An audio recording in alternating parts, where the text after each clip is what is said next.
Olá, hoje nós vamos para o capítulo 31 do segundo livro das Crônicas.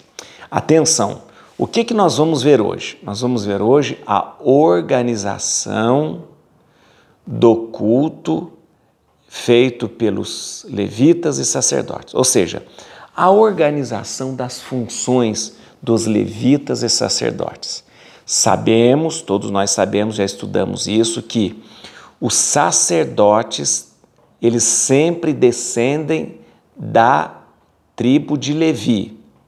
E os levitas, que não são sacerdotes, são aqueles que ajudam, auxiliam os sacerdotes nas funções do templo. Então, da tribo de Levi, todos os levitas, todos os que descendem da tribo de Levi, estão em função do culto, do templo. Desses levitas, alguns são sacerdotes. Quem são os sacerdotes? Os que vêm diretamente da família de Arão. Ok? Beleza? Então, da família de Arão descendem os sacerdotes. Os levitas, de modo geral, estão auxiliando os sacerdotes. E existe as classes que são colocados os sacerdotes e os levitas, que Salomão já havia organizado, as classes de levitas e de sacerdotes. Ok? Hoje a gente vai ler e aprofundar nesse capítulo, onde a gente vai perceber a questão do sustento deles, a questão das funções deles. Vamos ver direitinho, sacerdotes e levitas. Muito bem? Quero pedir você uma coisa. Ao assistir esse vídeo, dê o seu like, ou então dá aí aquele joinha aí, né? Isso é muito importante porque o vídeo, quando você faz isso, o vídeo ele ele é mais divulgado, ele é mais espalhado aí, né? Tá bom? Quero pedir a você também que convide mais pessoas para fazer esse curso bíblico, fazer essa leitura bíblica. Na verdade, é uma leitura com cara de curso, né? A gente lê e a gente aprofunda. Chama mais pessoas e se inscreva no canal. Lembrando você que quando você se inscreve no canal, eu dou para você, trago para você todas as informações sobre tudo o que eu faço. Então, se inscreva aí no canal. Vamos lá? Capítulo 31 do segundo livro das Crônicas. Vamos ler então as funções, a reorganização aí dos levitas e dos sacerdotes. Acabadas essas festas, aquela festa da Páscoa que a gente tinha visto, os israelitas presentes foram às cidades de Judá e despedaçaram as estelas, derrubaram as aserás, destruíram os lugares altos e demoliram os altares de todo Judá, Benjamim, Efraim e Manassés. Foi uma destruição radical. Feito isso, os israelitas retornaram cada qual para a sua cidade, cada qual para a sua terra. Ezequias restabeleceu as categorias dos sacerdotes e levitas, segundo as suas classes, tendo cada um deles sua função própria, seja para os holocaustos e os sacrifícios pacíficos, seja para o serviço do culto, seja para os cantos e louvores às portas da morada do Senhor. O rei reservou também uma porção de seus bens para os holocaustos da manhã e da tarde, para os dos sábados, das neumênias, neumênia significa lua nova, e das solenidades conforme a prescrição da lei do Senhor. Ordenou ao povo que habitava em Jerusalém que provesse a manutenção dos sacerdotes e levitas, a fim de que estes pudessem consagrar-se à observância da lei do Senhor. Logo que essa ordem foi promulgada, os israelitas multiplicaram suas oferendas das primícias de trigo, de mosto, do azeite, do mel e de todos os produtos do campo, com uma abundância de dízimos de toda a sorte. Os israelitas e os filhos de Judá, que moravam em Judá, deram também o dízimo do gado dos rebanhos, bem como o dízimo das coisas santas consagradas ao Senhor, seu Deus, e fizeram dele montões. Esse estoque começou no 3º mês e só no 7º mês acabou. Vieram então Ezequias e seus chefes, e vendo esses montões, louvaram o Senhor e o seu povo de Israel. Ezequias interrogou a esse respeito os sacerdotes e os levitas. O sumo sacerdote Azarias, da linhagem de Sadoque, respondeu-lhe: desde que começaram a trazer essas oferendas ao templo, temos comido a saciedade, e delas nos restam muitas. O Senhor abençoou o seu povo, eis tudo o que sobra. Ezequias deu ordem de preparar celeiros no templo do Senhor, o que foi feito. Neles amontoaram fielmente as oferendas, os dízimos e as coisas consagradas. Para essa tarefa foi encarregado o levita Conenias, ajudado por seu irmão Semei. Sob a direção deles, Jaiel, Azarias, Naate, Azael, Jarmute, Josabade, Eliel, Gesmaquias, Maate e Banaías exerciam o ofício de vigilantes, todos sob a ordem do rei Ezequias e de Azarias, governador do templo. O levita Coré, guarda da porta oriental, estava encarregado dos dons voluntários feitos a Deus, da distribuição das oferendas feitas ao Senhor e das coisas consagradas. Estavam à sua disposição nas cidades sacerdotais Éden, Miniamim, Jesué, Semeías, Amarias e Sequenias, com a missão de distribuir equitativamente sua parte a cada um, grandes e pequenos segundo suas classes, com exceção, contudo, dos varões inscritos na idade de 3 anos para cima. Faziam a distribuição todos os que vinham ao templo do Senhor para o serviço cotidiano, conforme suas funções e classes. A inscrição dos sacerdotes era feita segundo suas famílias, e a dos levitas desde a idade de 20 anos para cima, segundo suas classes e funções. A inscrição de toda essa multidão mencionava toda a família, mulheres, filhos e filhas, porque a distribuição das oferendas devia se fazer com equidade. Quanto ao sacerdote da linhagem de Arão, que moravam no campo e nos arrebaldes de suas cidades, havia em cada localidade homens nominalmente designados para distribuir porções a todo varão dentre os sacerdotes e a todos os levitas inscritos. Foram essas as medidas tomadas por Ezequias em toda a terra de Judá. Praticou o bem, leal e fielmente diante do Senhor seu Deus, em tudo o que empreendeu para o serviço do templo, para a lei e as prescrições, só procurou a vontade de Deus, pondo na sua obra todo o seu coração. Em tudo foi bem sucedido. Mais um feito do rei Ezequias. Gente, vamos entender, vamos fazer aquela retomada. O que aconteceu? O rei Acás fez aquela porcariada de fechar o templo, fechou as portas do templo, permitiu que sacrifícios fossem feitos em qualquer lugar, permitiu que pudesse se cultuar deuses estranhos, por isso fizeram os aserás, fizeram aqueles postes sagrados, fizeram tudo isso. Ora, o rei Ezequias, como você sabe, chegou, acabou com essa bagunça, restaurou o templo, purificou o templo, fez uma beleza, deixou o templo trincando de beleza e fez de novo a festa da Páscoa no templo e falou: acabou, os sacrifícios e holocaustos serão feitos somente aqui no templo. Ok? Ok. Muito bem, foi feita uma Páscoa maravilhosa no capítulo anterior. A Páscoa foi tão linda, que ao invés de durar 7 dias, durou 15 dias, 14 dias, uma beleza, beleza. Aí agora o Ezequias falou: ó, gente, agora templo organizado, templo purificado, sacerdotes funcionando, vamos organizar de novo as funções dos sacerdotes e dos levitas aqui no templo. Como o templo havia sido fechado, os sacerdotes e os levitas ficaram mais ou menos sem função, e tudo bagunçado. E o que o rei Ezequias falou? Ó, vamos organizar isso de novo. O rei Salomão lá atrás já tinha definido as funções e as classes dos sacerdotes e dos levitas. Agora, o rei Ezequias faz uma reorganização das funções dos sacerdotes e dos levitas. Volto a dizer para você o que eu disse no começo. Quem são os sacerdotes e levitas? Atenção! A tribo de Levi, lembra? Na divisão das terras do povo de Deus, Levi, um dos filhos de Jacó, não ganhou terra, não ganhou território, porque disse o seguinte: da família de Levi, eles vão cuidar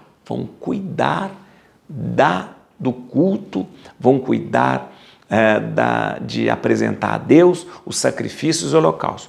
Portanto, vocês não vão ter terra para cultivar. Ora, mas quem vai cuidar então da família de Levi? Como é que eles vão comer? O povo, as outras tribos vão oferecer os alimentos necessários. Mas aonde que nós vamos morar? Nós vamos estabelecer cidades levíticas, né? E nessas cidades levíticas, as cidades levíticas vão estar espalhadas por todas as tribos e vocês vão morar lá. Ok? Ok. Quem são os sacerdotes? Os sacerdotes descendem da tribo de Levi. Ok. Mas sacerdotes só podem vir da linhagem de Arão. E os outros que não são da linhagem de Arão são o quê? São levitas. E o que fazem os levitas? Os levitas ajudam os sacerdotes nas funções cultuais. Muito bem. Então, como é? Então, nós vamos ter que definir essas funções, né? Quem é que imola? Quem é que derrama o sangue? Quem é que apresenta a vítima no altar? Quem é que limpa os objetos sagrados? Quem é que cuida do templo? Quem é que cuida do tesouro do templo? Quem é que cuida da distribuição? Vamos organizar tudo isso.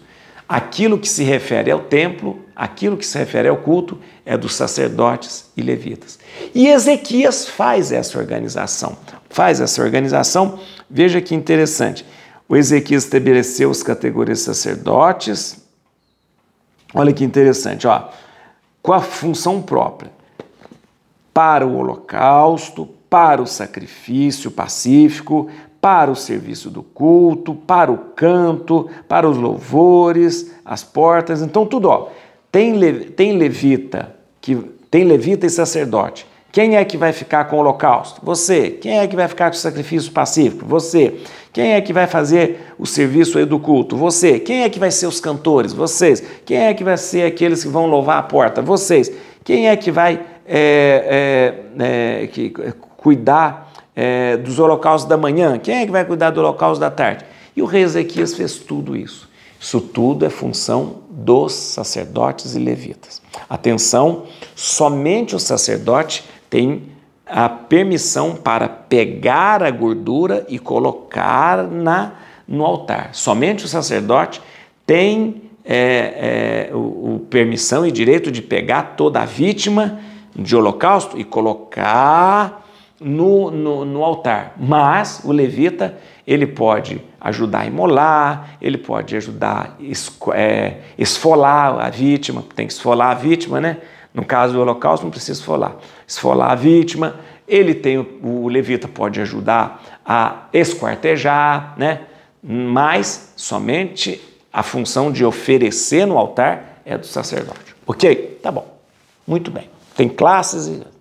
Aí chega a gente, e o rei Ezequias falou, ó, seguinte, os sacerdotes que estão a serviço aqui em Jerusalém são muitos, e os levitas são muitos. Como é que esse pessoal vai comer? Eles não têm tempo de plantar, eles não têm tempo de arar a terra, não tem tempo. Então vamos organizar assim. Assim o Ezequias fala, todo o povo vai ser generoso nas ofertas, no dízimo. E aí é função do dízimo, olha que interessante. O dízimo é para isso. O dízimo é para manter o templo funcionando, é para manter o sustento dos sacerdotes, dos levitas. É para isso o dízimo. Dízimo é para isso, para manter o templo, para manter os sacerdotes e os levitas. Então o próprio rei Ezequias, ele vem e fala, ó, vamos ser generosos nas contribuições, porque os sacerdotes e os levitas precisam. E o povo foi.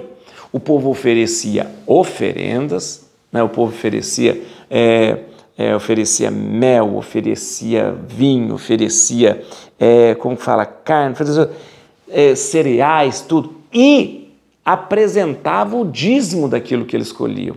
Você percebe, eu vou te mostrar, que toda essa oferta que eles faziam era no período da colheita. Então o povo colhia, né, lá cereais, trazia o dízimo para o sustento do templo. O povo de repente colhia ali mel, trazia o dízimo do mel, ou seja, né, para o sustento. Aqui a Bíblia diz que as ofertas que eles faziam eram tão generosas que faziam-se montões montões de cereais, montões de oferendas e tal. O rei Ezequias falou: o que são esses montões aí? Ele falou: o povo está tão generoso, tão feliz, que nos trazem as suas oferendas e nos trazem os seus dízimos. Mais uma vez, por que se paga dízimo e por que o dízimo é um preceito bíblico? O dízimo, gente, é para que o templo seja cuidado, os sacerdotes, os levitas sejam sustentados. Dízimo não é para fazer caixa em banco, dízimo não é para comprar avião, dízimo não é para comprar carro, dízimo não é para comprar mansão, não é nada disso. Dízimo é para usar para o culto, é isso, para o culto, não é para nada. E o dízimo também não é pagamento de nada, é reconhecimento de que, olha, o templo precisa funcionar, os sacerdotes e os levitas precisam ser mantidos. Para isso, tá bom? Vamos lá. Então, vamos lá. E aí o rei Ezequias falou: não, a gente tem que construir celeiro para colocar tudo. Não pode ficar esses montão de coisa aqui, não. Então, construíram celeiros junto do templo para guardar aquilo que o povo dava. Para guardar aquilo que o povo dava.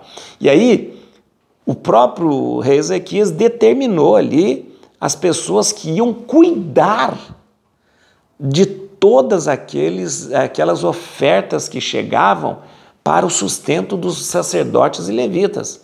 Colocou ali nomes: você vai cuidar desse depósito, você vai cuidar do celeiro, você vai cuidar da distribuição. E aí nós vamos ver uma coisa aqui, a distribuição. Todo sacerdote levita recebia uma porção desses alimentos e dessas doações que vinham. A definição da porção era assim: os sacerdotes, eles recebiam a partir dos 3 anos de idade. A partir dos 3 anos de idade, eles já recebiam a porção. O levita, só a partir dos 20 anos. Aí o sacerdote tinha uma vantagem. Então, por exemplo, um menino lá que é da linhagem de Arão. Esse menino aí vai ser sacerdote quando ele estiver mais velho. Ele tem 3 anos, mas ele vai receber já a porção dele, né, de alimento, de doações que chegam para ele. O menino lá, o levita lá, o levita está aqui, esse menino aí, ele é levita, então ele não é sacerdote, ele vai receber, mas ele só vai receber quando ele tiver 20 anos. Né?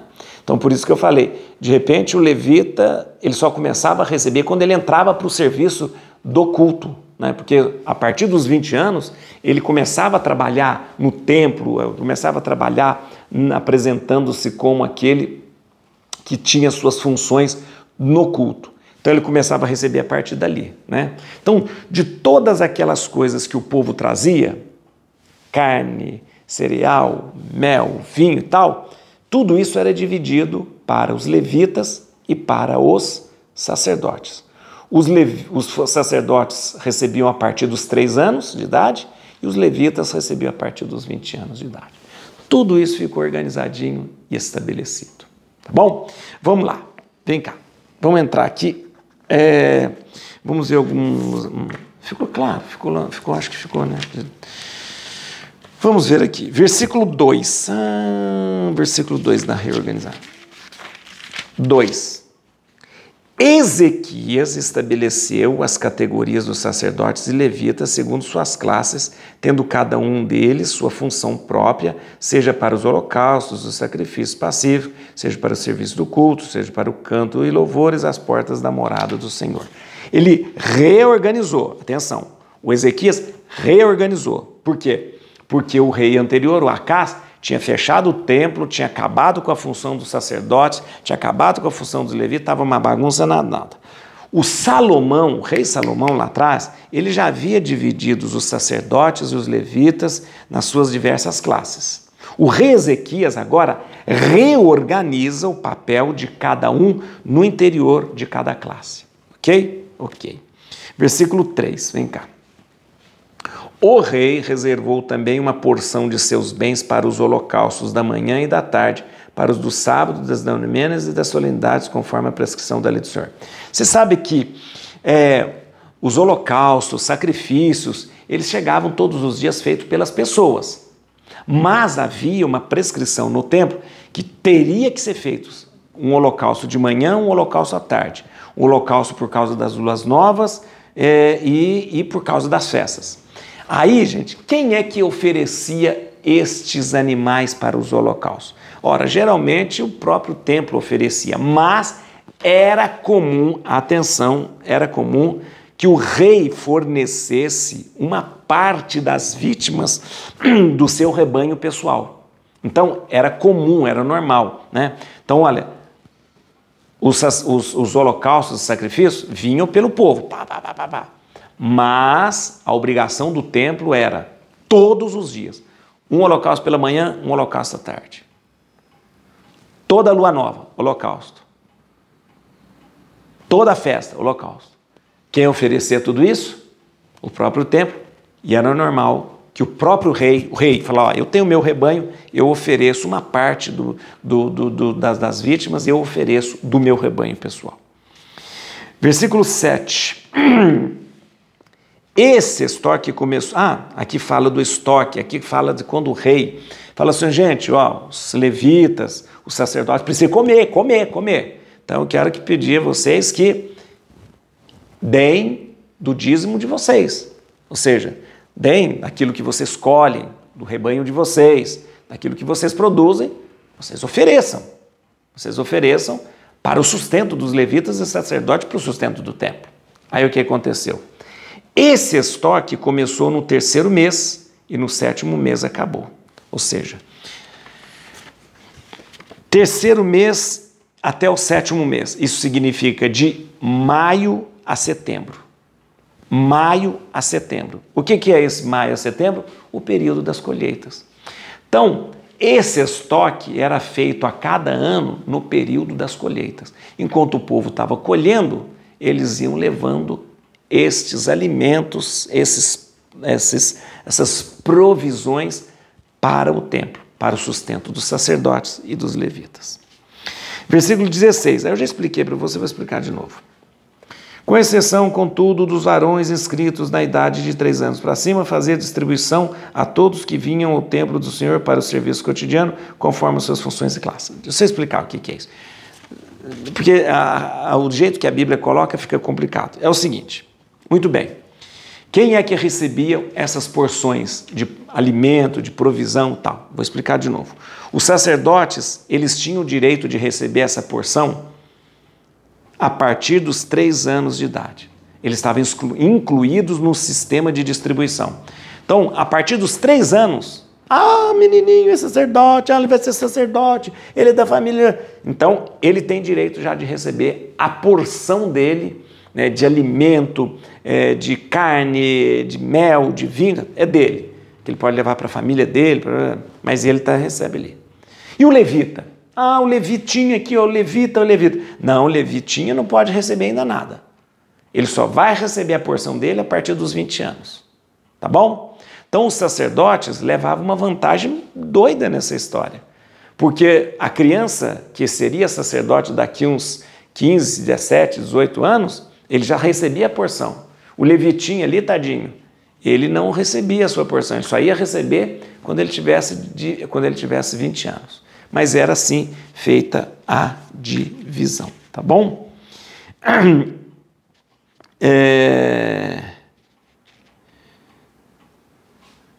Então, o sacerdote passava a ser remunerado, né? Remunerado a partir dos 3 anos. E o levita passava a ser remunerado, né, a partir dos 20 anos. Tá bom? Tudo isso é a preocupação pelo templo e pela manutenção do culto. Isso é muito bonito. E isso vem ao longo do tempo, baseado lá atrás, quando o próprio rei Salomão se preocupou que os levitas e os sacerdotes tivessem o seu sustento. O próprio rei Ezequias preocupou e falou assim: enquanto nós estamos trabalhando, os levitas e os sacerdotes estão cuidando do culto do templo. Isso chega nos dias de hoje. Por isso, nós temos esta instituição do dízimo. O dízimo não pode ser imposto, o dízimo não pode ser cobrança, o dízimo não pode ser uma relação monetária, não. Dízimo nada mais é do que um reconhecimento de que a igreja precisa funcionar, o sacerdote precisa receber o seu sustento. Então, quem é que faz isso? O povo faz com que a igreja funcione, faz com que o sacerdote tenha a sua remuneração. É isso. Dízimo não pode ser usado como barganha. Dízimo não pode ser usado como ameaça. Se você não pagar o dízimo, Deus vai se castigar. Mentira. Dízimo não pode ser usado como troca com Deus. Se você pagar o dízimo, Deus vai te dar bênção. Mentira. Deus vai te abençoar sempre. Se você paga o dízimo, se você não paga o dízimo, Deus vai abençoar você sempre. E não existe essa história de falar, se você não pagar o dízimo, Deus vai te castigar. Mentira. Deus não castiga ninguém por causa de dízimo. O dízimo não tem nada a ver com aquilo que Deus faz para você. O dízimo é o seu comprometimento com a sua comunidade, com a sua paróquia, com a sua comunidade. É o seu comprometimento. Tem nada a ver com você e Deus. Nada a ver. Nada a ver. É o meu reconhecimento de, minha paróquia precisa comprar papel higiênico, precisa pagar a luz, precisa pagar funcionário. Então, eu vou lá ajudar com o meu dízimo. O padre da minha paróquia precisa comer, porque senão vai morrer de fome. Né? Ele precisa pagar a luz da casa paroquial, ele precisa comprar o sapato para ele andar. Então eu vou pagar o dízimo para que ele seja sustentado. Não tem nada a ver com Deus. Se eu não pagar o dízimo, Deus vai me castigar? Não, Deus não castiga ninguém. Se eu pagar o dízimo, Deus vai me ajudar mais? Não, Deus ajuda sempre mais todo mundo. Não vamos transformar o dízimo nisso. E outra coisa, o dízimo na paróquia não é para ficar fazendo caixa, não. Igreja, paróquia, não é lugar de investimento, especulação monetária. Vamos acumular bastante dinheiro. Para quê? Não. É para manter. Vamos acumular bastante dinheiro. Não, Deus provê o sustento de cada dia. Não.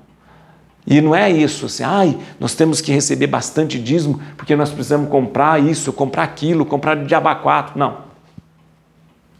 O sustento da igreja. E para outra coisa, o dízimo deve ser uma das coisas menos faladas na igreja. Ele precisa ser vivido. Padre, pastor, ministro, que fica falando demais em dízimo, deixa de falar do Evangelho.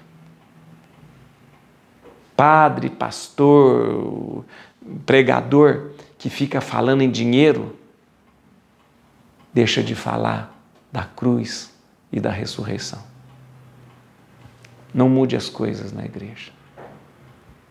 Não mude e coloque palavras na boca de Deus. A única palavra que Deus coloca na nossa boca é do Evangelho.